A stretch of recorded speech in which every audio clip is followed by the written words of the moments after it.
Hello दोस्तों, आप लोग कैसे हो। मैं राजीव गुप्ता आर्यस मैथमेटिक्स कॉन्सेप्ट के यूट्यूब चैनल पर मैं आपका स्वागत करता हूं। आज का मेरा लेक्चर है सामान्य गणित से संबंधित। अक्सर आप देखते हैं किसी भी एग्ज़ाम में या कंपटीशन एग्ज़ाम में हमेशा इकाई का अंक निकालने के लिए दिया जाता है। ये दो पैटर्न पर काम करता है। एक जो होता है गुणनफल में निकालने वाला और दूसरा क्या है, घात में निकालने वाला। तो मैं आपकी जानकारी के बता दूं कि आज का लेक्चर जो है हमारा कौन सा है,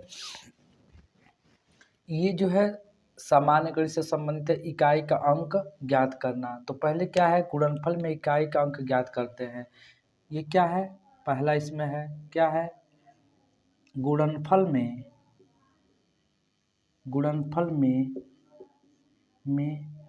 इकाई का अंक ज्ञात करना। अंक ज्ञात करना,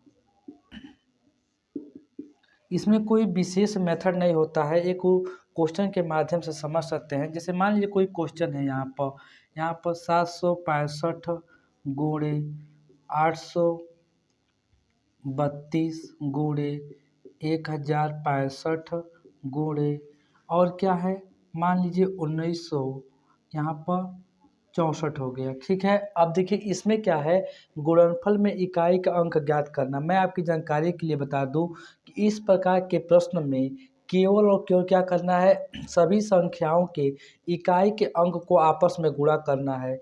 और जो ही गुणा करने के बाद से उसमें इकाई और दहाई दो अंकों में एक संख्या आएगा, जिसमें दहाई के अंक को छोड़ करके पुनः उसमें इकाई के अंक का आपस में गुणा करके पुनः इसके इकाई के स्थान वाले संख्या में गुणा करते हैं। जैसे मान के चलिए कि इसको गुणा करने के बाद कितना आएगा, हमारा 10 आ जाएगा। अब इसको क्या है, छोड़ देना है। अब पुनः इस 0 को 5 से गुणा करना है। तो 0 गुणे 5 बराबर कितना होगा, 0। अब पुनः यहाँ पर क्या है, 0 से गुणा करना है किसको, 4 में। तो कितना आएगा, 0। यही क्या हो जाएगा, हमारा आंसर हो जाएगा। अब मैं इसी चीज़ को थोड़ा गले में प्रॉब्लम है इसीलिए मैं वीडियो नहीं बना रहा था, इसीलिए अब थोड़ा देख लीजिए, एडजस्ट कर लीजिएगा। अब क्या है, मैं थोड़ा इसको चेंज कर रहा हूँ। क्या है, यहाँ पे मैं 2 न लिख करके कोई और संख्या लिख रहा हूँ। तो देखिए कैसा प्रश्न बनेगा। तो क्या हो जाएगा, गुणनफल में इकाई का अंक ज्ञात करने के लिए मैंने क्या किया कि यहाँ पर मैंने 3 रख दिया। अब क्या करना है, बस कुछ नहीं करना, इस क्वेश्चन में उसी प्रकार से हल करना है। बस इसकी संख्या में 765 के संख्या में इकाई का अंक ले लीजिए और 833 में इकाई का अंक ले लीजिए। यही तो इकाई का अंक है। तो कितना होगा, 5 गुणे 3 बराबर कितना होगा, 15। अब इस दहाई के अंक को छोड़ देना है। पुनः क्या करना है, इसका गुणा करना किससे, 5 से। कितना आएगा, 25। पुनः ये वाला पार्ट हमको छोड़ देना है। कितना बचा है, 5 बचा है। तो ये 5 जो बचा है किससे गुणा करेंगे, इस 4 से। तो ये 5 गुणे कितना होगा, 4 बराबर ये 20। इसका मतलब जो इकाई का स्थान होगा क्या होगा, उत्तर में हमारा मिलेगा, इसका आंसर में हमारा क्या मिलेगा, ये हमारा 0 मिल जाएगा। इस प्रकार के प्रश्नों को हल करते हैं। ठीक है, एक और क्वेश्चन को मैं चेंज कर रहा हूँ, देखिए कैसे हल करेंगे।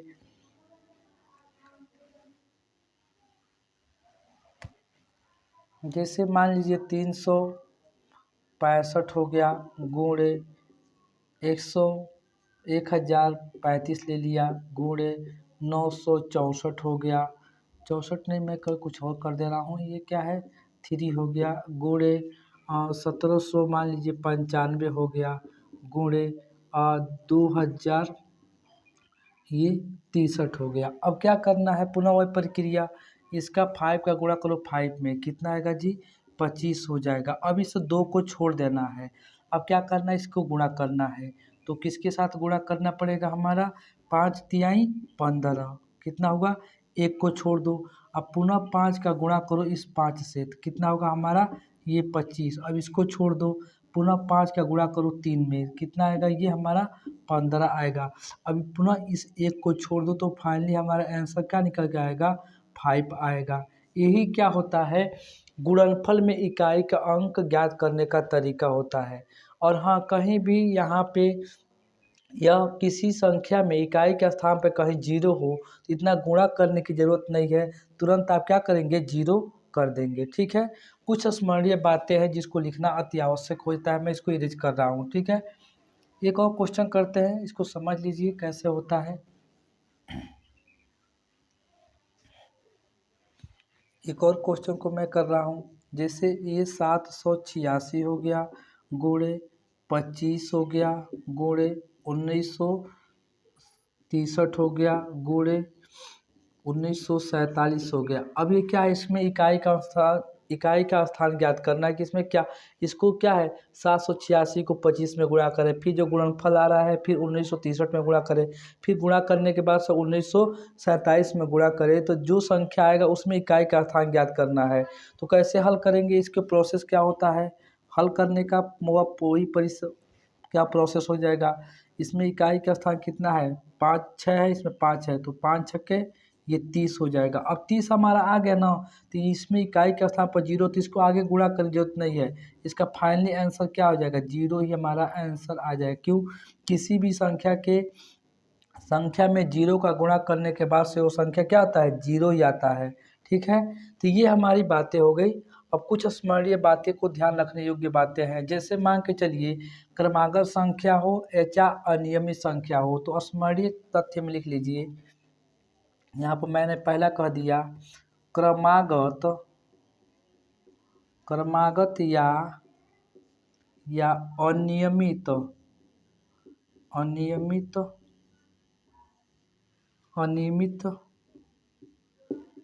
नियमित संख्याओं के क्रमागत या अनियमित संख्याओं के गुणनफल में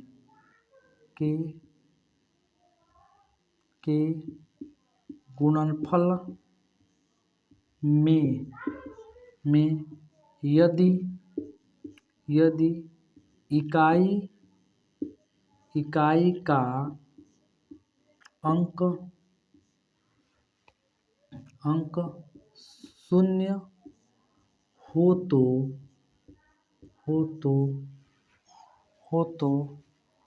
तो बिना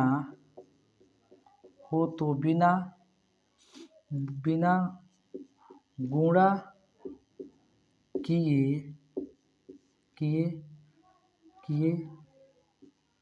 किए इकाई का अंक शून्य होता है। जैसे मान के क्या कहा जा रहा है, क्रमागत हो या अनियमित से संख्याओं के गुणनफल में यदि किसी संख्या में मतलब इकाई का अंक शून्य हो जाए तो बिना गुणा किए इसका इकाई का अंक क्या होगा, शून्य हो जाए। जैसे मतलब ये मैंने क्वेश्चन दे दिया, क्या है क्रमागत का मतलब क्या है, मान लीजिए कि क्रम से आने वाले, जैसे 1000 जो होता है 17 ले लिए गुणे 1000 हमने 18 ले लिए गुणे 1000 मैंने 19 ले लिया और गुणे 1000 जो होता है 10 हमने ले लिया और गुणे 1000 मैंने 11 ले लिया गुणे 1000 मैंने 12 ले लिया। अब क्या कहा जा रहा है, इसका इकाई का अंक ज्ञात करिए। तो देख लो ये क्रमागत के रूप में है, कहाँ पर कहीं 0 इकाई के स्थान पे आ रहा है, तो यहाँ पे क्या है इकाई के स्थान पर 0 आ रहा है, इसका फाइनली आंसर हमारा क्या हो जाएगा, इकाई का स्थान 0 हो जाएगा। यही क्या हो जाएगा, हमारा आंसर हो जाएगा।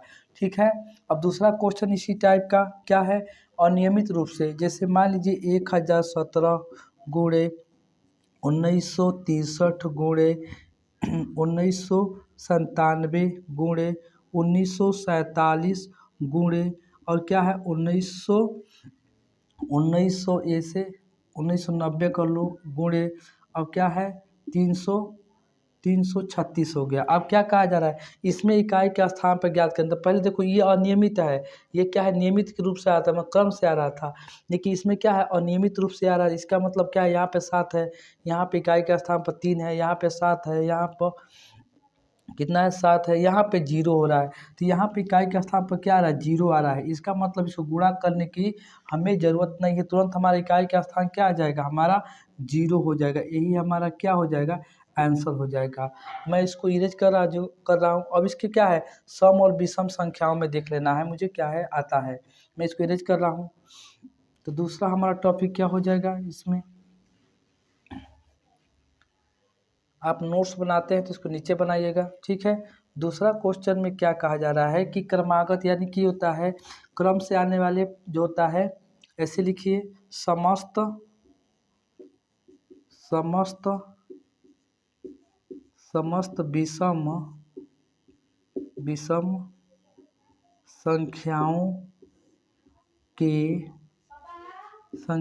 के गुणनफल में गुणनफल में गुणनफल में इकाई का अंक 5, जबकि समस्त मतलब सभी, जबकि समस्त सम सम सम संख्याओं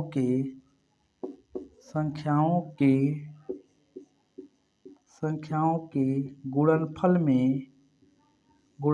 में इकाई का स्थान शून्य होता है। गुणनफल में इकाई का अंक शून्य होता है। अब क्या कहा जा रहा है इसमें, यही बातें कहा जा रहा है कि समस्त मतलब सभी जो होता है विषम संख्याओं के गुणनफल में इकाई का स्थान क्या होता है 5 होता है, जबकि समस्त जो होता है सभी सम संख्याओं के क्या होता है गुणनफल में इकाई का स्थान शून्य हो जाता है। जैसे क्या होता है समस्त जो होता है विषम संख्या, तो इसको ऐसे भी समझ सकते हो, विषम संख्या का गुणनफल निकालिए तो क्या हो जाएगा विषम संख्या, तो विषम संख्या गुणनफल क्या हो जाएगा 1 गुणे 3 गुणे 5 गुणे 7 गुणे कितना हो जाएगा ये 9 गुणे 11 गुणे 13 गुणे अब क्या है हमारा 15 गुणे एन सो आने से आगे चलता जाएगा। तो 1/3 3 आ जाएगा, इसमें तो ढाई का अंक है नहीं, और 3 पचे कितना आ जाएगा हमारा ये 15 आ जाएगा। अब 15 का इसमें गुणा करोगे तो कितना आएगा हमारा 5 सत्ते 35 आ जाएगा, ठीक है। अब 35 का इसमें गुणा करेंगे कितना आएगा 45, ठीक है। 45 का इकाई का स्थान इसमें गुणा करेंगे तो कितना 5 एकन्ने 5 आ जाएगा। और पुनः 5 का जो होता है 3 में गुणा करेंगे तो कितना आएगा 5 तिहाई 15, दिख रहा है रिपीट हो रहा है।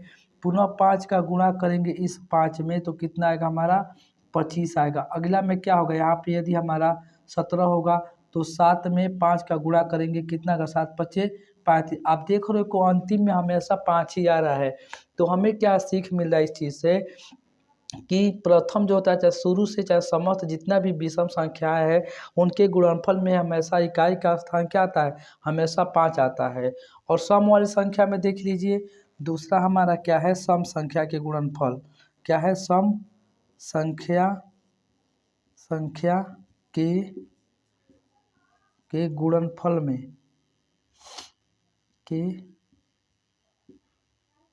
गुणनफल में इकाई का स्थान क्या हो जाएगा, मैं इसको इरेज कर रहा हूँ तो ऐसे कर लीजिए, तो 2 हो गया 4 हो गया उसके बाद से 6 हो गया उसके बाद से 8 हो गया उसके बाद से 10 हो गया, अब ये हमारा 12 उसके बाद से 14 उसके बाद से 16 गुणे एन सो वन अनंत तक जाएगा। तो ये क्या होगा इसको अब गुणा करने की ज़रूरत नहीं है क्योंकि यहाँ पे शून्य आ गया है, तो इसके गुणनफल में इकाई का स्थान क्या आएगा हमारा फाइनली शून्य ही आएगा, ठीक है। तो यही क्या हो जाएगा हमारा आंसर, यही बातें लिखी जा रही है। तो आप चाहे तो ऐसे भी चेक कर सकते हैं, 2 चौको 8 8 बचा, 8 छक्के 48 8 बचा, 8 छठे 64 4 बचा, और 4 में इकाई के स्थान में 0 को गुणा कर तो कितना 0 आएगा। और जब एक बार 0 आता है तो कितनी भी संख्या में गुणा करने के बाद से हमेशा 0 ही आता है। तो मैं इसको इरेज कर रहा हूँ, तो ये इसका दूसरा पार्ट हो गया। आप जब इसका पार्ट लिखेंगे तो उसका उदाहरण वहाँ पे मैं दे रखा हूँ, क्वेश्चन कराया हूँ, इसके बाद तुरंत आप क्वेश्चन करिएगा। ये बातें लिखने के बाद से पुनः क्वेश्चन करिएगा। अब क्या है उसके बाद से देखते हैं अभाज्य संख्या और भाज्य संख्या में क्या होता है। मैं इसको इरेज कर रहा हूँ।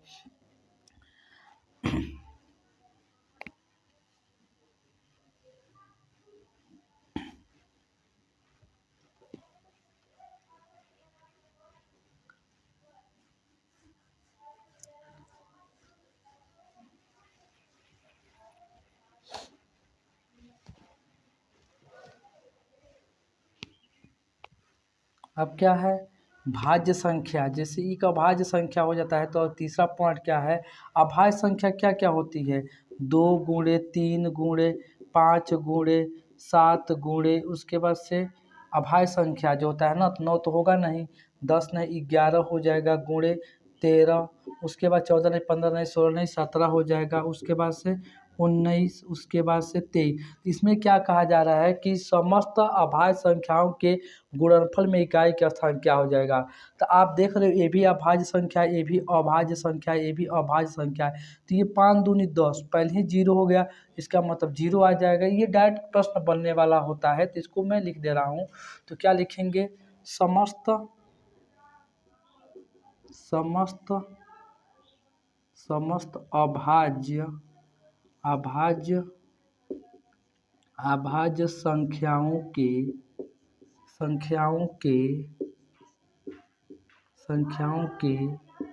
गुणनफल में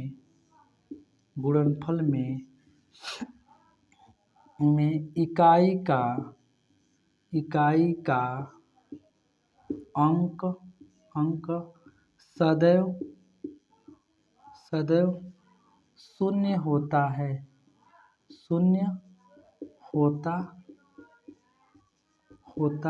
है, जिससे क्या होगा, अभाज्य संख्या है तो इसको अभाज्य संख्या गुणनफल लिख लीजिए। अतः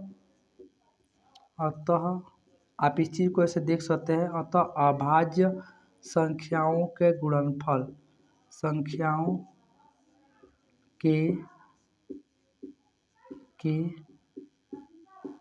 के गुणनफल।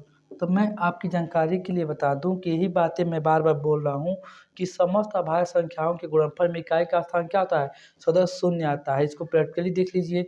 तो अभाज्य संख्या क्या होती है, ऐसी संख्या है जिनका केवल और केवल 2 गुणनखंड हो, एक हो और स्वयं पहला वो संख्या स्वयं ही। तो क्या होगा, 2 हो जाएगा, 2 × 3, 4 तो होगा नहीं क्योंकि उसके 3 गुणनखंड निकलेंगे। उसके बाद से क्या होगा, 5 हो जाएगा, उसके बाद से 7, उसके बाद 9 नहीं 10 नहीं 11, उसके बाद से 13, उसके बाद से 14 नहीं 15 नहीं 16 नहीं 17 हो जाएगा, उसके बाद से 19 हो जाएगा, उसके बाद से 23 गुणे डॉट डॉट और भी इसके अंदर होगा। तो आप चाहें तो इसकी में इकाई का स्थान निकाल सकते हैं। कैसे निकालेंगे, ये इसका गुणा करेंगे कितना आएगा, 3 दूनी 6, अब 6 का गुणा करेंगे इसमें तो ये 5 छक्के 30 हो जाएगा, होगा कि नहीं, गुणा करेंगे तो। अब इकाई के स्थान पर कितना है, 0 आ गया। अब पुनः जिस 0 को, अब इसको तो नेगलेक्ट कर देना है, तो 0 गुणे कितना होगा, 0 × 7 बराबर कितना होगा, 0 होगा। अब 0 को 1 में गुणा करेंगे तो कितना आएगा, हमेशा इसका मान 0 ही आएगा। अतः हमने फाइनल इकाई का स्थान क्या मिलेगा, हमारा फाइनली 0 हो जाएगा। ये क्या हो जाएगा, हमारा आंसर हो जाएगा। तो ये हमारा क्या है, अभाज्य संख्या वाला है। अब भाज्य वाला देख लेते हैं क्या आता है उसमें। मैं इसको इरेज कर रहा हूँ, मैं यहाँ पे लिख दे रहा हूँ। अब भाज्य वाला आप चेक पहले कर लो, पहले कितना होता है भाज्य वाले में, क्या होता है 4 से स्टार्ट होता है, 4 × 5 तो होगा नहीं, 6 × उसके बाद 7 नहीं 8 9 उसके बाद से 10। देखिए तो 0 आ गया कि नहीं, इसका मतलब इसमें भी हमारा क्या होगा, भाज्य संख्या के गुणनफल में क्या होगा, हमेशा 0 ही आएगा। क्योंकि अभी आप देखो 4 छक्के 24, 4 बचेगा। आप ऐसे भी चेक कर सकते हो, 4 छक्के 24, 4 में 8 का गुणा करेंगे, 8 चौको 32, 2 ही, ये तो लेना नहीं है, 2 नमा 18। अब 8 का गुणा करेंगे 0 में कितना आएगा, 0 तो आ जाएगा। तो यही बातें हमें लिखनी है, तो इसी को लिख लीजिए। क्या लिखेंगे, समस्त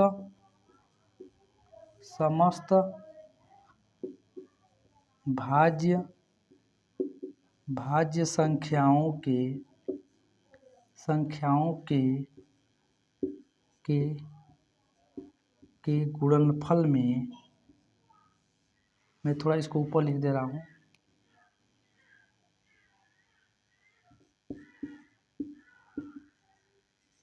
गुणनफल में इकाई का अंक सदैव शून्य होता है। अब इसको याद नहीं करना है, प्रैक्टिकली आप इस चीज़ को क्या है देख सकते हैं। तो क्या होगा, इसको निकाल कर देख लीजिए। तो क्या होगा, भाज्य कंपोजिट नंबर है, भाज्य संख्याओं के गुणनफल में इकाई का